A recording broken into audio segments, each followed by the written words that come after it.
நாட்டுக்கு நல்லது பண்றதுக்கு அரசியலுக்கு வாங்கடா, கொள்ளை அடிக்கிறது கொலை பண்றதுக்கு கூட அரசியலுக்கு. நண்பா ப்ளீஸ் எப்படி இருக்கிறீங்க?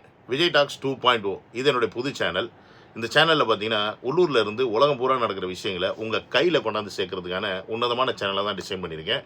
இந்த சேனலை சப்ஸ்கிரைப் பண்ணிவிட்டு பெல் பட்டனை ப்ரெஸ் பண்ணி வச்சுங்க. நான் போடுற வீடியோஸ் டெய்லி உங்களுக்கு வந்து சேரும். டெய்லி ஒரு வீடியோ 6 மணிக்கு போடுவேன். இந்த சேனலோட லிங்க்கு கீழே டிஸ்கிரிப்ஷனில் இருக்குது.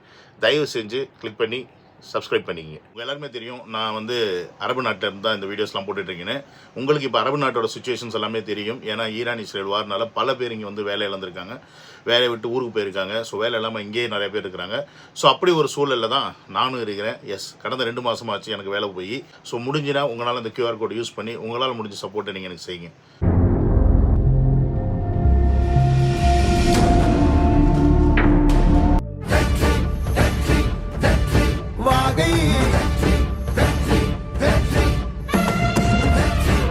ஹலோ மக்களே, நண்பா please welcome to Vijay talk and welcome to another video. நம்ம வந்து ஓரளவுக்கு சில விஷயங்கள் தெரியாமல் இருக்கலாம், அது தப்பு கிடையாது.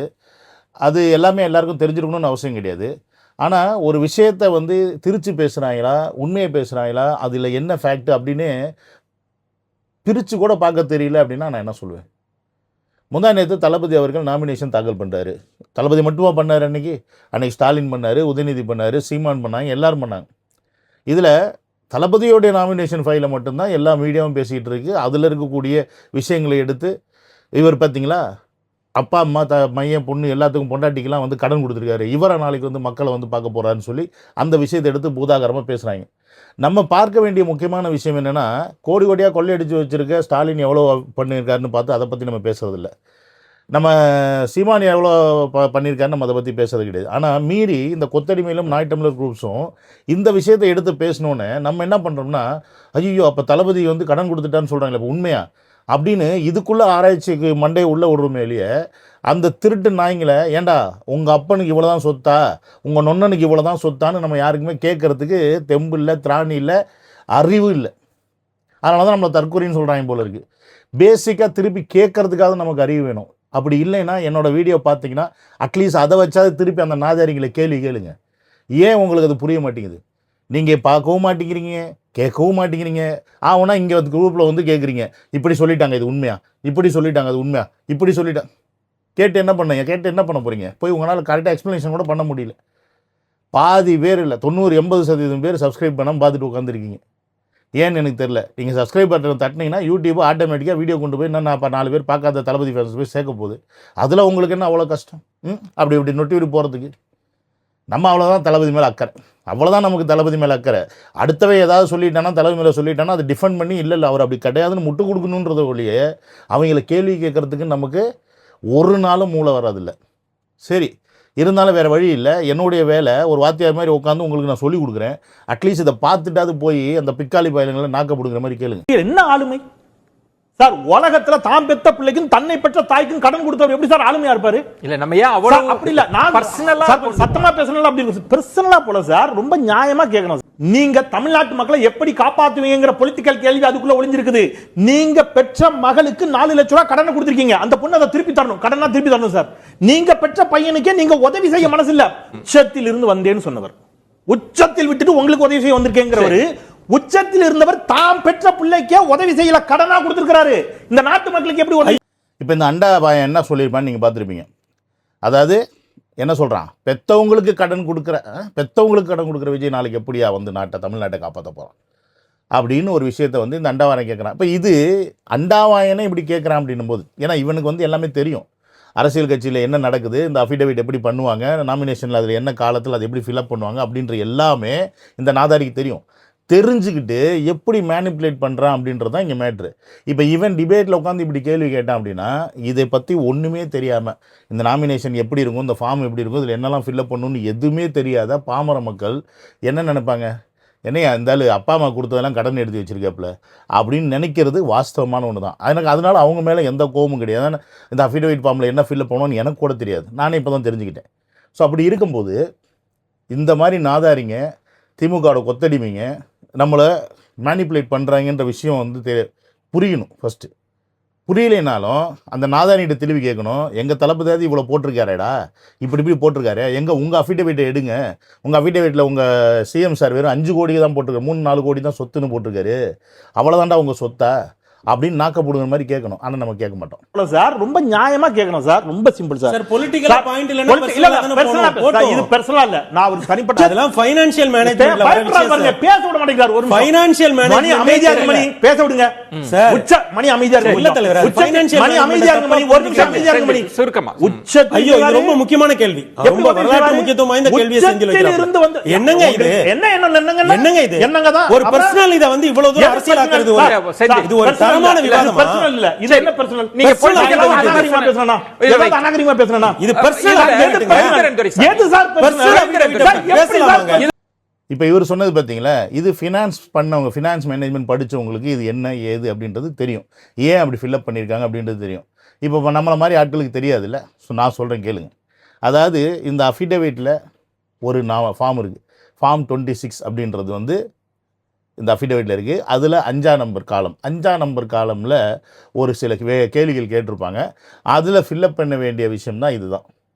நீங்கள் வைக்கிற குற்றச்சாட்டு என்னன்னு பார்த்தீங்கன்னா, மனைவிக்கு 12.60 கோடி கொடுத்துருக்காரு, அப்பாவுக்கு 3.2 கோடி கொடுத்துருக்காரு, அம்மாவுக்கு பார்த்தீங்கன்னா 87 லட்சம், மகனுக்கு பார்த்தீங்கன்னா 8.78 லட்சம், மகளுக்கு பார்த்தீங்கன்னா 4.60 லட்சம், அப்புறம் பொதுச் செயலர் புஷியானந்த் அவர்கள் 3 கோடி அப்படின்னு சொல்லிட்டு இவர் வந்து மென்ஷன் பண்ணியிருக்கிறதா சொல்கிறாங்க. இது எல்லாமே குடும்பத்தினருக்கு கொடுத்த கடன் அப்படின்ற இடத்துல மென்ஷன் பண்ணியிருக்காரு அப்படின்றதான் இங்கே மேட்ரு. இந்த ஸ்க்ரீன்ஷாட்டை பார்த்தீங்கன்னா தெரியும். இந்த ஸ்க்ரீன்ஷாட்டில் நிறுவனம், கம்பெனி பொறுப்பு கழகம் முதலியவை உட்பட யாதொரு நபருக்கு அல்லது நிறுவனத்திற்கு அளிக்கப்பட்ட தனிப்பட்ட கடன் கடன் முன்பணம் மற்றும் கடனாளியிலிருந்து பெற்ற தொகை மற்றும் ஏனைய தொகைகள் அப்படின்றது தான் இந்த 5வது கணக்கில் நமக்கு 5வது அந்த காலத்தில் நம்ம காட்ட வேண்டிய கணக்கு. இதில் என்னென்னா, யாருக்காவது எந்த நிறுவனத்துக்காவது அளிக்கப்பட்ட தனிப்பட்ட கடனாக இருந்தாலும் சரி, இல்லது முன்பணம் அப்படின்றது மற்ற கடனாளியிலிருந்து பெற்றதாக இருந்தாலும் சரி, இதில் மென்ஷன் பண்ணணும்னு போட்டிருக்கு. அதனால தான் இந்த இடத்துல அவங்களுடைய அப்பா, அம்மா, மையன் எல்லா அவர் பேரையும் அவர் மென்ஷன் பண்ணி இவ்வளோ கொடுத்துருக்கு, இவ்வளோ அங்கே போயிருக்கு அப்படின்ற அந்த அமௌண்ட்டை அங்கே மென்ஷன் பண்ணியிருக்காரு. இப்போ அவங்க எல்லாருக்கும் ஒரு கேள்வி வர்றதுக்கு வாய்ப்பு இருக்குது. அது என்னென்னு பார்த்தீங்கன்னா, அப்பா அம்மா இவங்களுக்குலாம் செலவு பண்ணது வந்து ஒன்று ஃபேமிலி எக்ஸ்பென்ஸ்னு மென்ஷன் பண்ணியிருக்கலாம், அப்படி இல்லைன்னா ஒரு கிஃப்ட் கொடுத்ததாக மென்ஷன் பண்ணியிருக்கலாம், அதையும் கடன் கொடுத்ததாக அவர் மென்ஷன் பண்ணியிருக்காரு அப்படின்ற நீங்கள் ஒரு கேள்வி உங்களுக்கு வரலாம். உண்மையாலுமே அந்த அஃபிடேவிட் ஃபார்மை எடுத்து பார்த்தீங்கன்னா அப்படி ஒரு காலமே கிடையாது. அதாவது ஃபேமிலி எக்ஸ்பென்ஸ் நீங்கள் என்ன பண்ணியிருக்கீங்க அப்படின்ற காலமோ, இல்லை நீங்கள் யாருக்காவது கிஃப்ட் ஏதாவது கொடுத்துருக்கீங்களா அப்படின்ற காலமோ கிடையாது. ஏன்னு கேட்டிங்கன்னா, இவங்க இது வந்து இன்கம் டேக்ஸ் ஃபைல் பண்ணும்போது அந்த கணக்கு வழக்கில் வரக்கூடிய பேஸ் பண்ணி தான் இங்கே அவங்க அஃபிடேவிட்டில் மென்ஷன் பண்ணுவாங்க. அப்போ அந்த கணக்கு வழக்கு அப்படின்றது வந்து பார்த்திங்கன்னா, ஒருத்தர் கிஃப்ட்டு கொடுத்துட்டீங்க அப்படின்னா அந்த காசு திருப்பி வராதுன்னு கணக்கு. இதே நீங்கள் கிஃப்ட்டு கொடுக்கல, ஆனால் அந்த காசு வந்து எக்ஸ்பென்ஸ் ஆகிருக்கு, அது வீட்டு தேவைக்கு தான் எக்ஸ்பென்ஸ் ஆகிருக்கு அப்படின்னா அது திருப்பி வர்ற மாதிரி தான் கணக்கு. ஆனால் அது வருமா வராதா அப்படின்றது அடுத்த பிரச்சனை. அவர் திருப்பி போய் கழுத்தை பிடிச்சி சட்டையை பிடிச்சி அப்பா காசை கொடுப்பா 3 கோடி அப்படின்னு கேட்குறதும் கேட்காம இருக்கிறதும் அவருடைய விஷயம். ஆனால் இங்கே கணக்கில் காட்டும் போது அப்படி தான் காட்டணும். ஒருவேளை இன்கேஸ் இவங்க சொல்கிற மாதிரி, யார் இந்த அண்டாவாயெல்லாம் சொல்கிற மாதிரி இதை வந்து கடன் தொகையாகவே விஜயர்கள் கருதி இருந்தார்னா, என்னது கடனாக கொடுத்தது அப்பாவுக்கு, அம்மாவுக்கு, மயனுக்கு, பொண்டாட்டிக்கு, பொண்ணுக்கு எல்லாத்துக்கும் கொடுத்தது கடனாகவே அவர் கருதி இருந்தார் அப்படின்னா, இந்த காலமை பாருங்கள், 8ஆம் நம்பர் காலமை வரப்பெற வேண்டிய தொகை, கிளைம், வட்டி தொகை போன்ற ஏனைய சொத்துக்கள், அதில் என்ன போட்டிருக்காரு? இல்லை இல்லை பொருந்தாது, இல்லை இல்லை பொருந்தாது. இப்போ உண்மையாலுமே அப்பா அம்மா இவங்களுக்குலாம் கடன் கொடுத்துருந்தாருன்னா, இல்லை அந்த புஷியானந்த் அவர்களுக்கே கடன் கொடுத்ததா மென்ஷன் பண்ணியிருக்காருன்னு சொன்னால அந்த அண்டாவாயன், இதெல்லாம் கடனாக அவர் பாவிச்சிருந்தா ஒன்று அதுக்கு இன்ட்ரெஸ்ட் வாங்கியிருக்கணும், கொடுங்க மாதம் ஆனால் வட்டி கொடுங்கன்னு. அப்படி இன்ட்ரெஸ்ட் வாங்கியிருந்தால் அதை இங்கே நீங்கள் போட்டிருக்கணும். அப்படி இல்லைன்னா வரப்பெற வேண்டிய தொகை, அதாவது இதெல்லாம் அவர் கடனாக கொடுத்துருக்காரு, இதெல்லாம் எனக்கு திருப்பி வரணும் அப்படின்னு அவர் நினச்சிருந்தாருன்னா, இதெல்லாம் நம்ம வாங்கி ஆகணும், என்றைக்கா இருந்தாலும் வாங்கி ஆகணும்னு நினச்சிருந்தாலும் இந்த இடத்துல அதை மென்ஷன் பண்ணியிருக்கணும். ஆனால் இது ரெண்டுமே அது இல்லை. விச் மீன்ஸ் இது ஆட்டோமேட்டிக்காக அது ஃபேமிலி எக்ஸ்பென்ஸுக்கு போயிருக்கு. அவங்க அப்பாவுக்கு செலவு பண்ணது, அம்மாவுக்கு செலவு பண்ணது, பொண்டாட்டி செலவு பண்ணது, பிள்ளைக்கு செலவு பண்ணது, கட்சி ரீதியாவோ இல்லை கட்சி ரீதியாக இல்லாமல் இந்த மக்கள் இயக்கம் நடத்தினார், அது ரீதியாவோ புஷியானந்த் அவர்களுக்கு செலவு பண்ணியிருப்பார். இந்த காசை தான் அவங்க வந்து அந்த கணக்கில் காட்டுறது. இது எதன் அடிப்படையில் இந்த மாதிரி காலம் வந்து போட்டிருக்காங்க, ஏன் இதை வந்து ஒரு கிஃப்டாவோ இல்லை ஒரு ஃபேமிலி எக்ஸ்பென்ஸாவோ இதை வந்து கணக்கில் போடலை அப்படின்றதெல்லாம் உண்மையாலுமே சார்ட்டர்ட் அக்கௌண்ட் படித்தவங்களே தான் தெரியும். அது எனக்கும் தெரியாது. அதை நான் உள்ளே போய் நோண்டணும் அப்படின்னா நான் சார்ட்டர்ட் அக்கௌண்ட்ஸாக இருக்கணும். புரியுதுங்களா இல்லையா? பட் உங்களுக்கு புரிய வைக்கிறதுக்கு இந்த மாதிரி ஒரு ஃபார்மில் ஏன் அந்த இடத்துல மென்ஷன் பண்ணியிருக்காருன்னா, இதுதான் இருக்குது ஆப்ஷன், வேறு ஆப்ஷன் இல்லை அப்படின்றனால அது அங்கே மென்ஷன் பண்ணியிருக்காங்க. அதில் யாருக்காவது கொடுத்தது அது கடன் தான் அந்த பேப்பரில் மென்ஷன் பண்ணியிருக்கு. அதனால அதை கடன் கொடுத்ததா எல்லாரும் பேசுகிறாங்க. இப்போ இதே காலமில் தான் ஸ்டாலின் அவர்களும் அங்கே அவங்க வீட்டில் யாராவது கொடுத்துருந்தா ஏதாவது பண்ணியிருந்தானா மென்ஷன் பண்ணியிருப்பார், சீமானு மென்ஷன் பண்ணியிருப்பார், எல்லா கட்சி தலைவரும் மென்ஷன் பண்ணியிருப்பாங்க. ஆனால் இதெல்லாம் எடுத்து எவனும் பேச மாட்டாங்க. ஏன் விஜய் அவர்கள் எடுத்து சொன்னது மட்டும் பேசுகிறாங்க? பார்த்தீங்களா, இவர் அப்பா அம்மாக்கே கடன் கொடுத்தாருன்னு இந்த மாதிரி நம்மளை மாதிரி ஒன்றும் தெரியாத ஆளுங்கள்கிட்ட இப்படி மாதிரி ஒரு இமேஜை கிரியேட் பண்ணுறது, விஜய் மேலே தவறான ஒரு இமேஜை கிரியேட் பண்ணுறதுக்கு இந்த கொத்தடிமைஸ் பண்ணக்கூடிய வேலைகள். இந்த இமேஜை பாருங்களேன். முதல்வரின் கையிருப்பு, முதல்வரின் பெயரில் உள்ள அசையும் சொத்துக்களின் மதிப்பு வெறும் ரூபாய் 3.30 கோடி, அசையா சொத்துக்களின் மதிப்பு 4.33 கோடி, மனைவி துர்கா ஸ்டாலின் பெயரில் அசையும் சொத்து 1.32 கோடி. முதல்வருக்கு கையில் வெறும் 10,000 தான் கையில் வச்சுருக்காராம். அப்புறம் வந்து துர்கா ஸ்டாலின் ஒரு 40,000 கொடுத்து வச்சுருக்காரு போல இருக்குது. ஸோ மொத்தமாகவே இவங்களுடைய சொத்து மதிப்பு பார்த்திங்கன்னா 4, 3, 7, 8, 9 கோடி ரூபா தான் கணக்கு காமிச்சிருக்காங்க. என்னது 9 கோடி ரூபா தான் கணக்கு காமிச்சிருக்காங்க. ஸ்டாலின் அவர்களிடம் எந்த நகையும் இல்லை. துர்கா மேடம்கிட்ட மட்டும் ஒரு 720 கிராம், என்னது 720 கிராம் மதிப்பு உள்ள தங்கம் இருக்கான், கிட்டத்தட்ட 85 லட்ச ரூபா. அதுக்கப்புறம் பார்த்தீங்கன்னா தன்னிடம் ரொக்க பணம் அது மென்ஷன் பண்ணிட்டாரு. அப்புறம் எந்த காருமே இல்லையாம்பா, நம்ம ஸ்டாலின் சாருக்கு வந்து காரே இல்லையா, பாவம் ரொம்ப கஷ்டப்படுறாரு. அவருக்கு நம்ம கொடுத்து உதவணும். எவ்வளோ ஒரு அயோக்கியத்தனம். நம்ம என்னைக்காவது இதெல்லாம் யோசிக்கிறோமா? என்னைக்காவது இதை பற்றி கேள்வி கேட்குறோமா? இன்றைக்கி விஜயர்கள் அவருடைய சொத்து மதிப்பு 620 கோடி 650 கோடின்னு காமிச்சோன்னே 1008 கேள்வி வைக்கிறீங்கல்ல. எப்பா ஒரு படத்துக்கு 250 கோடி வாங்கினாருன்னு சொன்னீங்க. அப்படி பார்த்தா கூட இன்றைக்கி அவர்கிட்ட 5000, 2000 கோடி 3000 கோடி இருந்துக்கணுமே. ஆனால் 650 கோடி தான் காமிச்சிருக்காரு. என்ன கணக்கு காட்டுறாரு? அப்போ எவ்வளோ ஃப்ராடு பண்ணுறாரு அப்படின்னு இன்றைக்கி விஜயரை நொறநாட்டம் பண்ணி கேட்குறீங்களே. அவர் சொந்தமாக உழைச்ச காசில் அவர்கிட்ட இருக்கக்கூடிய சொத்து மதிப்பை எடுத்து காட்டிக்கிட்டு இருக்காரு. அவர் என்ன பண்ணியிருக்காரு, ஏது பண்ணியிருக்கின்றது A to Z அந்த ஃபார்மில் ஃபுல் பண்ணியிருக்காரு, பொய் சொல்லாமல். ஆனால் இங்கே நம்ம கண்ணு முன்னாடி தெரியும் ஒரு திமுக கிட்ட எத்தனை கோடி கணக்கில் எத்தனை லட்சம் கோடி சொத்து வச்சுருக்காங்க, ஒவ்வொரு மினிஸ்டர் எம்எல்ஏ கிட்ட எவ்வளோ சொத்து இருக்குது, சுகம் இருக்குது, எல்லாமே நமக்கு தெரியும். ஆனால் நம்ம அதெல்லாம் கேட்க மாட்டோம், கண்டும் காணாமல் போயிடுவோம். அது எப்படிரா ஒருத்தன் வந்து கேள்வி கேட்கணும்னு ஒருத்தன் வரும்போது அவனை மட்டும்தான் கேள்வி கேட்கறதுக்கு நம்ம திருப்பி ரெடியாக இருக்குமே ஒழிய, ஏன் வந்து இவங்களை கேள்வி கேட்க மாட்டோம்? நான் இதை யாரை சொல்கிறேன்னு பார்த்தீங்கன்னா, அந்த கொத்தடிமையிலோ நாய்ட்டமிழரோ கேட்டால் பரவாயில்ல, விஜய் ஃபாலோ பண்ணி வரக்கூடிய விஜய் நம்பக்கூடிய நபர்களே திருப்பி கேள்வி கேட்குறீங்களா? அவங்க வைக்கக்கூடிய கேள்வியை கொண்டாந்து இங்கே கேட்குறீங்களே, ஏன், எதற்காக கேட்குறீங்க? அவங்க கேட்குறாங்கன்னா அதுக்கு பதில் சொல்லுங்கள். நீ ஏன்டா சொத்து அடிச்சு வச்சிருக்க, உங்கள் ஸ்டாலினுக்கு இவ்வளோ சொத்து இருக்கு, அதை காட்ட சொல்கிறா அப்படின்னு சொல்லி நம்ம அவங்கள கேட்கறதுக்கு நம்மக்கிட்ட 1008 விஷயம் இருக்குது. ஆனால் நம்ம அவங்கள ஒரு விஷயத்தை கூட நாக்க போடுங்கிற மாதிரி கேட்குறது இல்லை. சரி, திமுக காரங்க தான் திருட்டு பையங்க அப்படின்னு சொல்லி எல்லாருக்கும் தெரியும். ஆனால் இந்த நாட்டை காக்க வந்த, மக்களை காக்க வந்த ஒரே கட்சி நாம் தமிழர் கட்சி, எங்களை விட்டால் உங்களுக்கு வேறு யாருமே இல்லை அப்படின்னு சொல்லி வீராப்பா பேசக்கூடிய சீமான், அந்த ஆள் மட்டும் நல்லவனா? அந்த ஆள் என்ன ஃப்ராடு பண்ணியிருக்கான்னு கொஞ்சம் பார்ப்போமா? இதை பாருங்கள். சீமான் மு.க. ஸ்டாலினை சந்தித்த நாள் 21/7/2025. ஓகேங்களா? சீமான் மனைவி கயல்விழி பெயரில் 25.45 ஏக்கரில் நிலம் வாங்கப்பட்ட நாள் 23/9/2025. அதாவது 7வது மாதம் ஸ்டாலினை சந்திருக்கிறாரு, 9வது மாதம் சீமான் மனைவி வந்து 25.45 ஏக்கரில் நிலம் வாங்கியிருக்காங்க. 2 மாத இடைவெளியில் 25 ஏக்கர் நிலம் வாங்கும் அளவுக்கு எங்கிருந்து வந்தது பணம் அப்படின்ற ஒரு கேள்வி வருது. இதுக்கு தம்பிகள் பதில் சொல்லுவாங்கன்னா நமக்கு தெரியாது. சாட்ட மாமா பையன் இல்லை இடுமாவனம் கார்த்தி ஏன் நொன்னனே பதில் சொல்லுவாருன்னு நமக்கு தெரியாது. முதல்ல இதுக்கு பதில் சொல்லுங்கடா, இவ்வளோ சொத்து நகை காசு வச்சுக்கிட்டு திறநிதி ஏமாற்றி வாங்கிட்டு இருக்கீங்களா அப்படின்னு நான் கேட்கல, இந்த போஸ்டர் போட்ட பையன் கேட்குறான். அதுலேயும் பார்த்தீங்கன்னா அந்த 25.45 ஏக்கர் நிலம் வந்து எவ்வளோ திரும்ப கொடுத்துருக்காங்க? 50,90,000. என்னது 50,90,000 தான் 25.45 ஏக்கருடைய நிலம். கழிச்சு பார்த்தீங்கன்னு வச்சிங்களேன், ஒரு ஏக்கருக்கு மொத்தமாகவே 2 லட்ச ரூபா தான் வருது. ஏன்னோ 2 லட்ச ரூபா தான் ஒரு ஏக்கருக்கு வருது. எனக்கு தெரியலப்பா, 2 லட்ச ரூபாய்க்கெல்லாம் ஏக்கர் கிடைக்குதா? எனக்கு தெரியல தமிழ்நாட்டில். உங்களுக்கு யாரையாவது தெரிஞ்சுன்னா கமெண்ட்டில் போடுங்க. அவர் எங்கே வாங்கியிருக்காரு, அந்த பக்கத்தில் 2 லட்ச ரூபா தான் அந்த ஏக்கர் நிலம் அப்படின்னா அது நமக்கு தெரிஞ்சுன்னு வச்சுங்களேன், சொந்தக்காரங்க மந்தக்காரங்கெல்லாம் சொல்லி வாங்கி போட சொல்லுவோம்ல, அதுக்கு தான். நீங்கள் தெரிஞ்சுன்னா சொல்லுங்கள் கமெண்ட்டில். ஸோ நீங்கள் ஒரு விஷயத்தை புரிஞ்சுங்க, நல்லா கேள்வி கேட்குறதுக்கு ஒரு ஆள் வந்தனால தான் இன்றைக்கி நமக்கு இந்த விஷயம் எல்லாமே தெரியுது. இது வரைக்கும் அரசியல்னால் என்னென்னு தெரியாது, நாமினேஷன் தாக்கல் பண்ணுறதுன்னா என்னென்னு தெரியாது, அஃபிடேவிட்டில் என்ன மென்ஷன் பண்ணுவாங்கன்னு தெரியாது. தமிழ்நாட்டில் மொத்தம் எத்தனை தொகுதி இருக்குன்னு கூட நிறைய பேருக்கு தெரியாது. எத்தனை தொகுதியில் ஜெயிச்சா சிஎம் ஆக முடியுன்றது தெரியாது. புரியுதுங்களா இல்லையா?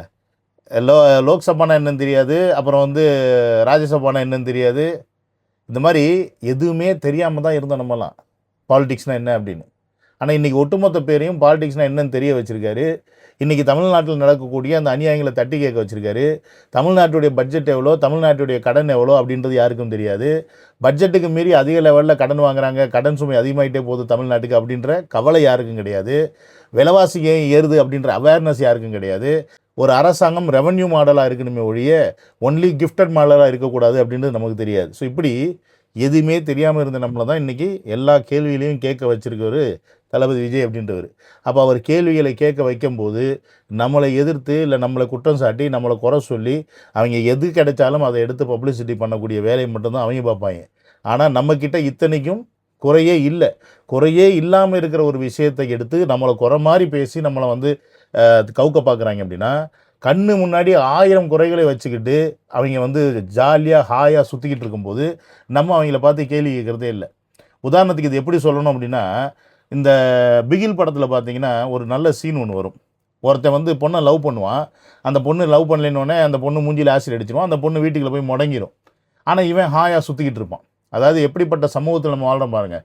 ஒருத்தன் பொண்ணை பிடிக்கலன்னா அந்த பொண்ணு மூஞ்சியில் ஆசிட் அடித்தவன் எந்த கவலையும் இல்லாமல் ஜாலியாக வாழ்கிறான்.